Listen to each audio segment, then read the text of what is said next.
Provérbios capítulo 1, versículo 7. Diz assim: o temor do Senhor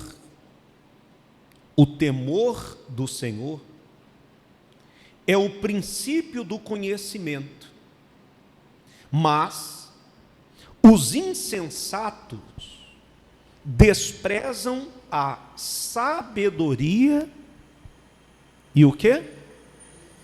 E a disciplina. Bom, o que é temer a Deus? Nós estávamos falando agora desse assunto do inferno. Temer ao Senhor não é você ter medo de Deus, medo do que Deus pode fazer, de que forma Deus pode lhe castigar. Temer ao Senhor não é isso. Você que é pai, você que é mãe, você que tem filhos, você que é filho. Quantos de nós que respeitávamos nossos pais por medo das consequências? Hoje o nosso respeito não é por medo do que os nossos pais, ou da forma que eles podem nos punir. Hoje o respeito vem pela consideração, pelo amor, pelo carinho que nós temos, por eles ser uma autoridade de Deus em nossas vidas. Não é porque a gente tem medo dele tirar o nome como é que fala? Não, os nossos pais físicos do testamento, e você ficar sem nada. Não é isso. Então, temer ao Senhor não é você ter medo dele. Eu vou na igreja domingo, eu vou no culto de domingo, senão eu vou pecar contra Deus, senão Deus vai me castigar. Não é isso. Temor é respeito. E respeito que não foi imposto por ninguém, é um respeito que partiu de você. Você quis respeitar aquela pessoa, você quis respeitar a sua esposa, você quis respeitar o seu marido, você quis respeitar o Senhor. Uma outra coisa que nos chama a atenção aqui é quando fala que os insensatos, que são aqueles que não pensam nas consequências das coisas, eles desprezam a sabedoria e desprezam a disciplina. O insensato é aquela pessoa que primeiro ela faz para depois pensar. E por mais que você queira convencer um insensato de que aquela escolha que ele fez, aquela decisão que ele tomou, sem pensar, vai ter consequências seríssimas e nem Deus vai poder livrar. Porque as consequências de uma escolha que eu fiz, sem sabedoria e sem disciplina, Deus não vai poder me livrar das consequências daquilo ali, ainda que eu me arrependa. Ainda que eu chegue diante da cruz e me arrependa, confesse que eu errei, mas Ele não pode me livrar das consequências da minha falta de sabedoria e da minha falta de disciplina. Se fosse assim, muitas pessoas que foram insensatas e indisciplinadas com a saúde, por exemplo, depois que se convertessem ao Senhor, então elas não ficariam mais doentes. Mas quantos que hoje estão colhendo no corpo físico resultados da sua indisciplina, da sua insensatez?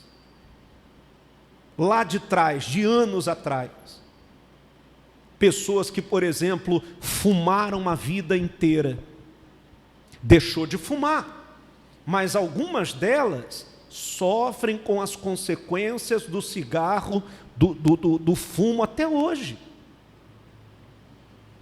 E Jesus não pôde fazer nada, evitar as consequências, porque foi uma escolha pessoal daquela pessoa. Vamos lá para Provérbios, ainda em Provérbios, capítulo 3, versículo 11. Provérbios, capítulo 3, versículo de número 11. Diz assim: Filho meu, não desprezes a disciplina do Senhor, nem te sintas magoado por causa da sua repreensão. Domingo passado, você que estava aqui, ou você que acompanhou a transmissão, lembra? Que nós falamos que muitos problemas que nós temos hoje, muitas lutas que você enfrenta hoje, são usadas pelo Senhor para trazer repreensão para a gente. Com que propósito? Matar a gente na unha. Não, o Senhor permitiu essa doença no meu corpo, esse problema financeiro, esse problema emocional, porque Ele quer me matar na unha, Ele quer me castigar por tudo que eu aprontei no passado. Não. Eu costumo dizer que as tribulações vêm para temperar o nosso caráter. As tribulações vêm para temperar o nosso caráter, para moldar a gente. Claro, nós nunca seremos perfeitos, e o propósito de ser cristão não é ser perfeito. O propósito de ser cristão é a gente buscar ser mais parecido com Jesus. Buscarmos ser mais parecidos com o nosso Mestre, não é sermos perfeitos, de maneira nenhuma. Mas a repreensão, por vezes, o Senhor usa as tribulações, usa os problemas, vai usar a sua esposa para te repreender de alguma coisa.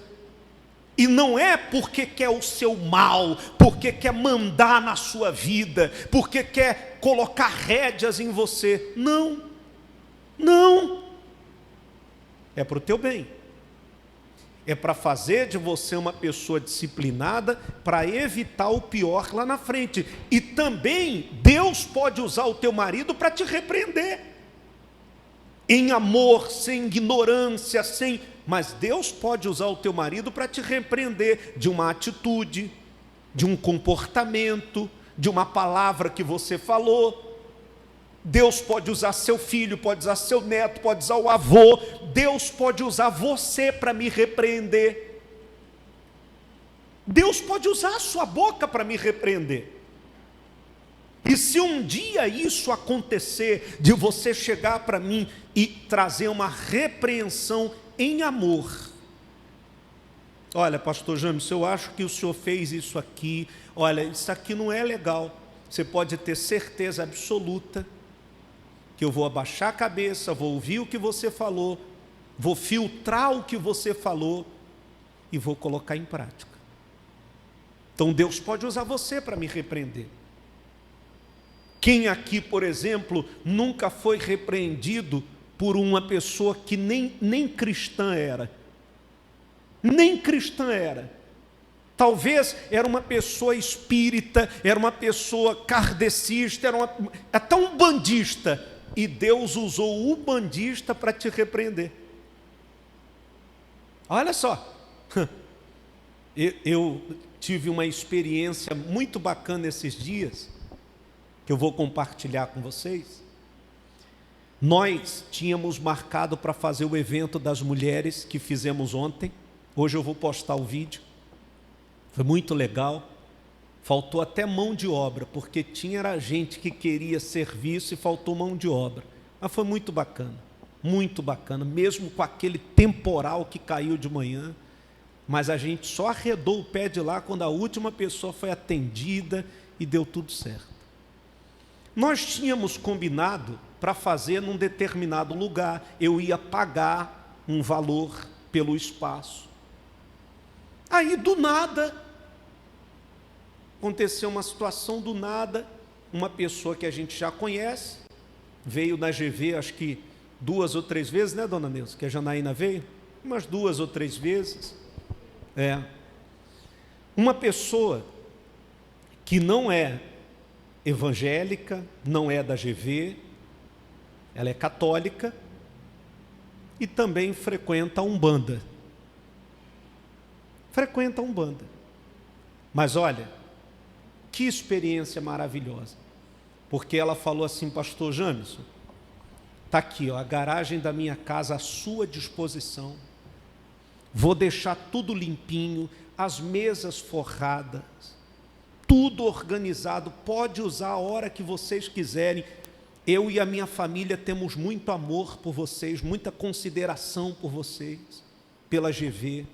Fique à vontade, pode usar energia, pode usar o que quiser aqui na minha casa. Quarta-feira eu saí daqui à noite, aí passei lá para falar com ela, e ela estava com os braços assim, todos enrolados com aquelas guias, braço esquerdo, braço direito, todo enrolado com as guias, mas me tratando sempre com uma educação. Rapaz, eu venho pensando sobre isso esses dias, aí fui juntando as peças e falei assim: Senhor, o Senhor permite essas coisas para mostrar para a gente o que é de fato o amor pelo próximo, o que é o Evangelho. De repente, se fosse um crente, ia me cobrar R$500. De repente, se fosse um crente, principalmente se fosse de outra denominação, e soubesse que a gente era da GV, ia falar assim: não, aqui não, vai usar minha garagem não. Ou você tem dúvida que isso poderia acontecer? Um amor, um carinho. Chegamos ontem lá de manhã, rapaz, as toalhas na mesa, tudo passadinha, tudo forradinho, tudo limpinho, tudo... Uma atenção com a gente, você fica até sem jeito. Uma pessoa que frequenta a Umbanda, olha só. E se por outro lado eu também fosse religioso, o que é que eu ia falar? Nada, não, eu não misturo os vinhos. Não é assim que os crentes falam? Água e óleo não se mistura. Estava lá o altarzinho dela lá com as imagens, um monte de imagens, mas tinha bastante. E fomos lá, fizemos o trabalho, oramos e tudo certo. Então o Senhor permite situações assim para nos ensinar, para disciplinar. Domingo passado eu falei: dê graças a Deus se você tem uma pessoa que te ajuda a ser disciplinada. Se você tem uma pessoa, por exemplo, que você vai tomar café e enche a xícara de açúcar, e a pessoa fala: fulano, maneira. Se você é aquela pessoa que quando vai comer, é óleo, é fritura, é gordura, e tome gordura, é de manhã, de tarde, de noite. Você vai tomar o seu açaí, você bota 1 quilo de açúcar, quem toma com açúcar, né? E é farinha, é açúcar, tome, come fritura, e você não está nem aí. Ontem teve uma galera lá, depois que as pessoas foram atendidas, aí teve os voluntários que estavam com a gente: vamos medir a glicose. Teve uns lá que até se assustaram. Mas também, olha o café da manhã do abençoado: Coca-Cola com pão. Ah, meu irmão, você quer se matar. Você vai se matar, você é uma bomba relógio. Então, se você tem alguém que te disciplina, ó fulano, ô Jamison, Márcia já falou isso comigo. Eu estava num grupo de WhatsApp, não é grupo de zoeira não, grupo de alguns pastores, tá, uma galera lá, alguns políticos. Aí a Márcia virou para mim um dia e falou assim: sai desse grupo, isso aí não é para você, sai fora desse grupo aí. Aí eu: não, mas como é que eu vou sair? Aí o pessoal que me colocou, como é que eu vou? Sai desse grupo. O assunto que é tratado aí dentro não é legal. Na hora eu não gostei, mas depois eu falei: não, é verdade. Então, se você tem alguém que te disciplina, dê graças a Deus por isso. Ninguém gosta de ser repreendido. Como diz aqui em Provérbios, né? Fala para a gente não se sentir magoado por causa da repreensão. Ninguém gosta de ser chamado a atenção. Mas pese, quando você for repreendido, pese. E se for para a sua disciplina, agradeça. Seja humilde para agradecer. Quando alguém falar para você, olha, essa amizade, abre teu olho, toma cuidado com essa amizade, vigia com isso aqui, meça o que a pessoa está falando.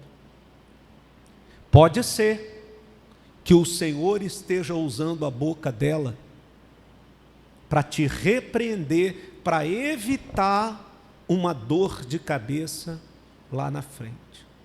Como diz aqui em Provérbios, não te sinta magoado, não se magoe.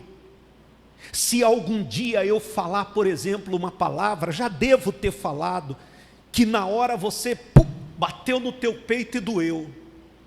Poxa, não te sinta magoada. O Senhor repreende a quem ama e não a quem odeia. Não é para castigar, não é para matar na unha, é para o nosso bem. Deu para entender? Quem entendeu, por favor? Vamos lá no nosso canal, no WhatsApp, para lermos sobre as 3 disciplinas que nós escrevemos, as outras 3. A primeira delas, que é a 4ª, porque começamos o assunto semana passada, fala sobre o jejum espiritual. O jejum é uma prática que fortalece a disciplina espiritual, sendo fundamental para a comunhão com Deus e muito indispensável para a sua vida. Como eu sempre falo, o nosso jejum, por exemplo, amanhã, não é para mudar a vontade de Deus com relação à nossa vida. Não, eu vou jejuar e eu vou mudar a vontade de Deus, eu vou fazer Deus agir da maneira que eu estou precisando. Não, o jejum é para mortificar a nossa carne, é para nos fazer menos ansiosos. Quem já foi ou ainda é ansioso? Pode confessar, não tem problema não, ninguém vai te apedrejar não. Quem está em processo de desintoxicação da ansiedade? Então o restante está tudo bacana. Quem não é ansioso? Não é ansioso, imediatista. Pô, vocês estão de parabéns. Então o jejum é para isso, é para mortificar a sua carne, é para fazer você se aquietar para ver o mover do Senhor. O jejum em Mateus capítulo 6, versículo 17 e 18, o Senhor Jesus instruiu sobre a prática do jejum, dizendo: tu, porém, quando jejuares, unge a tua cabeça.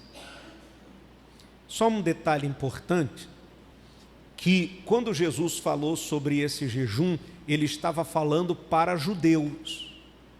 Então, os judeus, eles têm o costume de ungir a cabeça, de lavar o rosto, não é para nós gentios, tá? Para que você, pastor falou que o azeite não se usa mais, mas Jesus mandou ungir a cabeça. Jesus estava falando para judeus.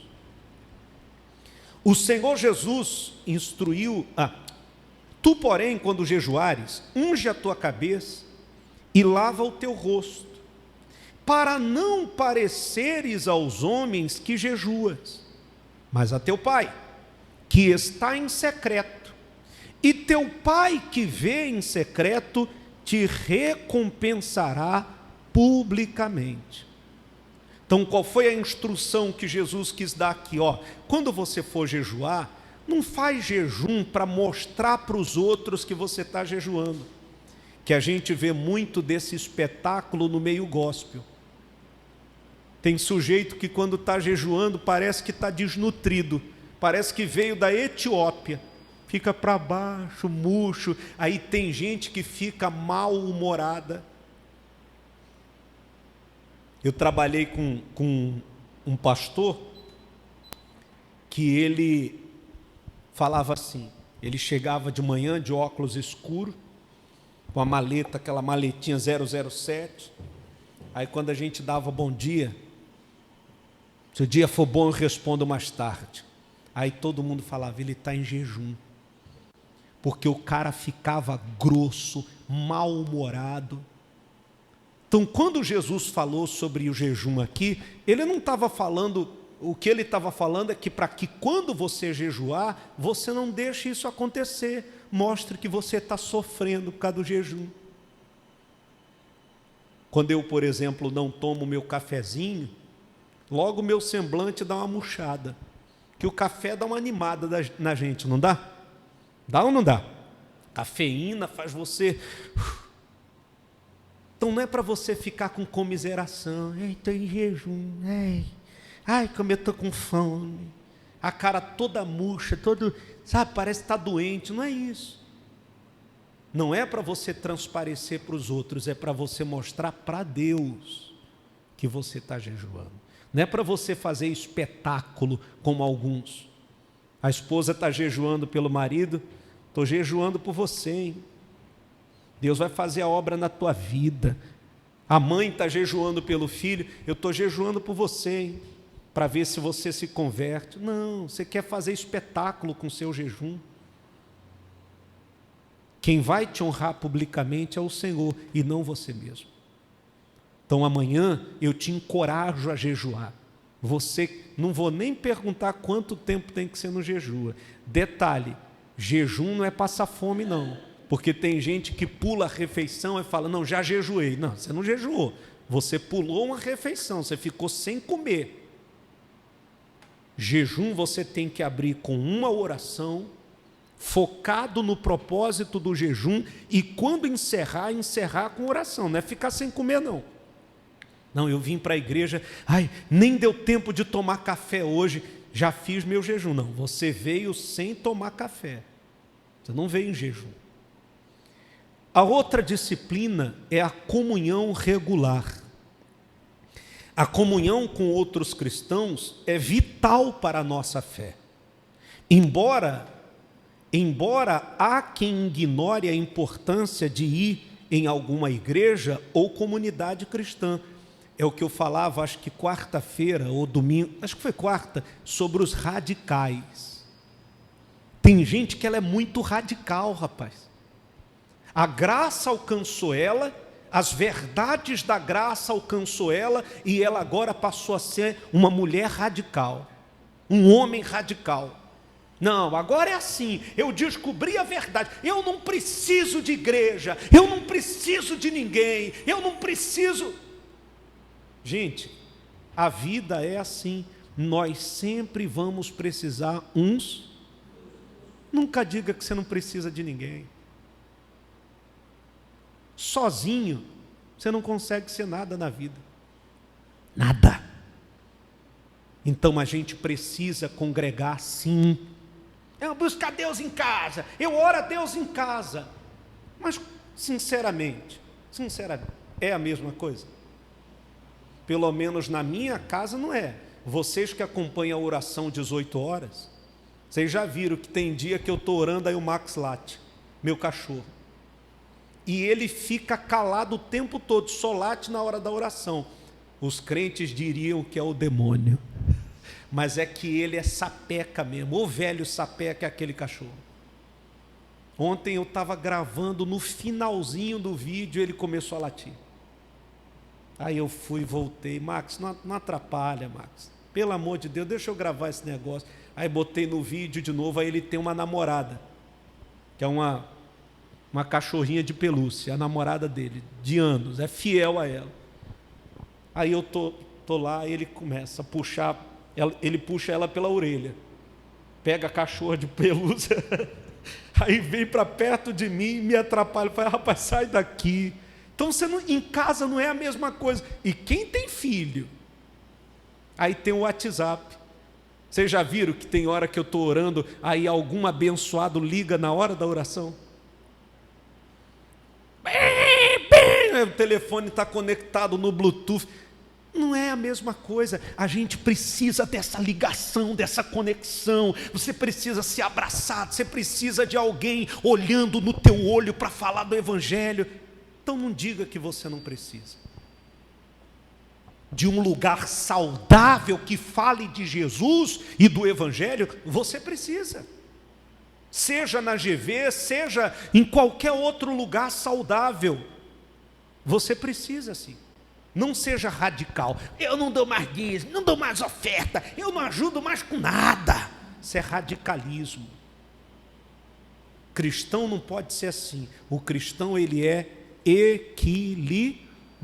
Nem é 8, nem é 80. No ponto.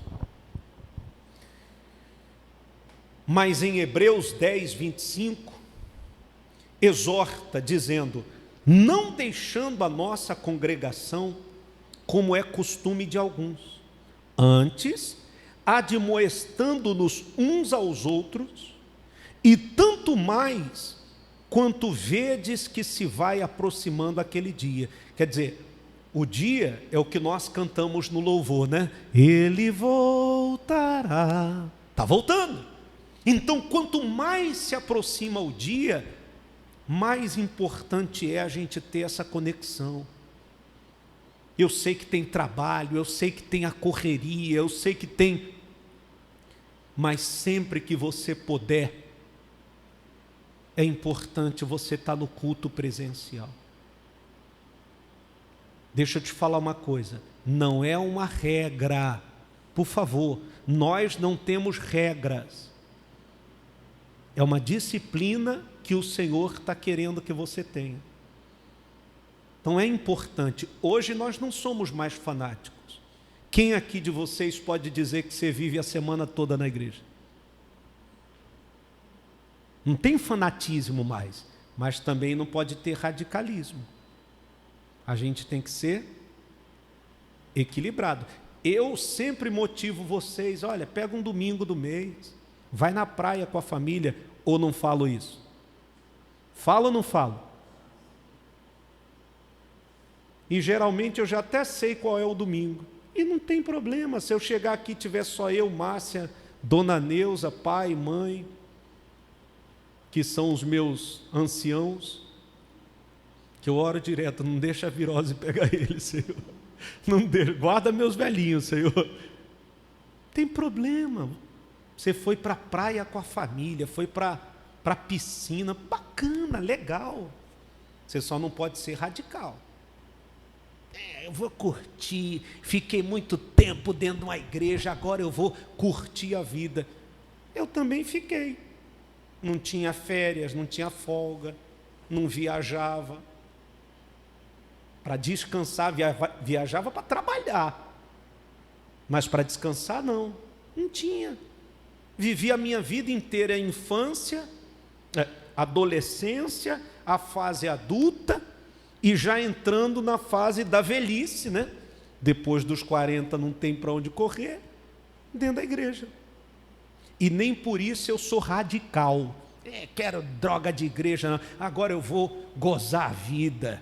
E eu poderia fazer, porque já prestei tanto serviço para o Evangelho e para as pessoas. Mas eu não posso ser radical. Eu tenho que ser equilibrado. Vamos lá para a gente terminar. A outra disciplina, a sexta, é servir ao próximo. Servir ao próximo é uma expressão prática do amor cristão, que desenvolve a empatia e a prática da palavra de Deus em sua vida.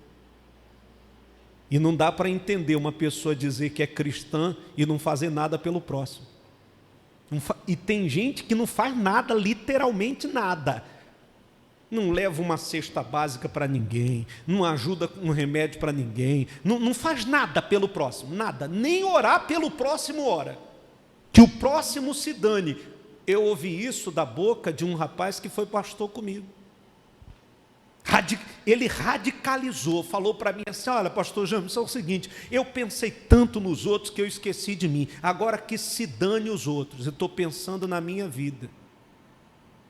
Lembra que eu falei domingo sobre sologamia? O que é sologamia? É a prática excessiva do amor próprio. Tem gente que ama tanto a si mesmo que os outros se dane, está nem aí. Se estiver morrendo, acabo de matar. Isso não é amor cristão. Olha o exemplo que a moça que eu acabei de falar deu. Frequenta a Umbanda, católica mesmo, católica de ter lá o altar dela lá com as imagens. Mas olha a demonstração de amor cristão que ela deu. Então você tem que fazer alguma coisa pelo próximo. E quando eu digo isso, não é que você tem que estar ligado à igreja para fazer alguma coisa pelo próximo. Você pode fazer sem que eu nunca saiba. Sem que eu nunca saiba. Mas todos nós, como cristãos, temos que fazer alguma coisa pelo nosso próximo. Até se você atravessar um vovozinho aqui na João Paulo, vem cá, vó, me dá sua mão. Deixa eu atravessar a senhora. Até nisso você está fazendo alguma coisa pelo... Porque tem gente que passa, eu canso de ver aqui na frente. Tem gente que passa a poça d'água ali, ainda passa e molha o velho. Dá um banho de água no velho, está nem aí. Tem gente que não está nem aí. Está nem aí. Será que você tem sido disciplinado no quesito amor ao próximo? Quer ver um laboratório muito bom para isso? Sua família. Eu não acredito que uma pessoa que não demonstra amor pela família, ela ame o próximo. Sua casa é seu laboratório. O que você é em casa, você vai ser na rua. Então, quando você vê uma pessoa que na rua, ela é, sabe, ingrata, está nem aí com os outros, é porque em casa, com os familiares, ela é exatamente assim. Exatamente desse jeito. Conheci um velhinho que ele falava para mim assim, seu Jamison, ele me chamava de seu Jamison. Seu Jamison, defeito de casa leva à praça. Ou seja, o que você é em casa, você pode até esconder na rua, mas uma hora, todo mundo vai saber quem você é. Eu conheci uma senhora, só para a gente terminar, que ela era fumante. Fumava igual uma chaminé de trem. Aí um dia eu peguei o ônibus com ela. Só que quando eu cheguei na parada, eu cheguei lá com a minha bolsinha, estava indo acho, fazer programa de rádio, alguma coisa, quietinho lá e tal. E ela estava sentada lá. Aí o cheiro de cigarro começou a incomodar, eu fui para o outro lado, quando eu olhei para ver quem estava fumando, ela. Um atrás do outro. Aí quando ela viu que era eu, ela me reconheceu, ela tirou o cigarro assim, ó, e amassou o cigarro na mão aceso. Ô, pastor, ainda fez assim com a mão do cigarro. Ô, pastor, tudo bem? Acho que era noite, era tarde. Boa tarde, tudo bem? Fez assim com a mão. Fumava. Aí depois de um tempo ela com vergonha sumiu da igreja. Aí depois ela, ô pastor, me ajude a parar de fumar. Eu falei, eu nunca fumei, então não tem como eu te ajudar a parar de fumar. A senhora que tem que querer parar de fumar. É igual a pessoa querer que eu ore para ela emagrecer, para ela parar de comer besteira. Não tem como, você tem que pensar no amanhã. Aí ela, me ajude. Eu falei, não tenho como te ajudar. Outra coisa, falei para ela, não precisa esconder de mim não. É porque eu só fumava em casa, naquele dia eu fui fumar na rua. Não tem como, o que você faz em casa, uma hora você vai. Maquiagem tem prazo de validade, né, mulheres? A maquiagem dura o dia inteiro. Chega uma hora que vocês não retocam quando vocês estão na rua, maquiagem não dura o dia inteiro. Você pode ser um artista quando sai de casa. Um marido artista. Em casa você é o cara, é o machão, bota o dedo na cara da mulher na rua. Vem cá, Fábio, por favor. Na rua é de mão dada, é minha princesa, é meu amor. Geralmente, quando eu vejo aqueles casais na rua, que é muita melação, está no ponto de ônibus. Eu fico meio assim. Porque tem gente que é assim, casa, xinga até palavrão um com o outro. Mas na rua a gente tem que mostrar que a gente é um casal. A máscara vai cair um dia, vai ficar feio para você. Não é melhor mudar? Obrigado. Pois em Gálatas capítulo 5, versículo 13, o apóstolo Paulo destaca a importância do servir. Ele disse: porque vós, irmãos, fostes chamados à liberdade. Não useis então da liberdade para dar ocasião à carne, mas para servir uns aos outros. De que forma? Pelo amor. Pois quanto mais damos, mais recebemos também. É a lei da semeadura. Quanto mais você fizer pelo teu próximo, sem querer se aparecer, sem querer se mostrar, sem querer ganhar like, ganhar seguidor, o Senhor vai acrescentar na sua vida. Não tenha dúvida disso. Amém? Então, busque ser essa pessoa disciplinada no jejum, em cultuar a Deus. Não tem nenhum problema você viajar, passear, curtir. Essa semana eu trabalhei demais. Poxa, domingo eu vou assistir online para descansar. Não tem problema, você não está pecando contra o Senhor. A nossa comunidade não trabalha com números. A gente trabalha para ajudar pessoas. Eu não me iludo como no passado com números. Eu não vejo você como número. No passado aqui, as pessoas para a gente era número. Então, quanto mais gente tinha, mais dinheiro ia ter. Hoje não. Então, por favor, procure ser disciplinado nesse sentido. Lembrando que toda disciplina é para o nosso bem. Amém?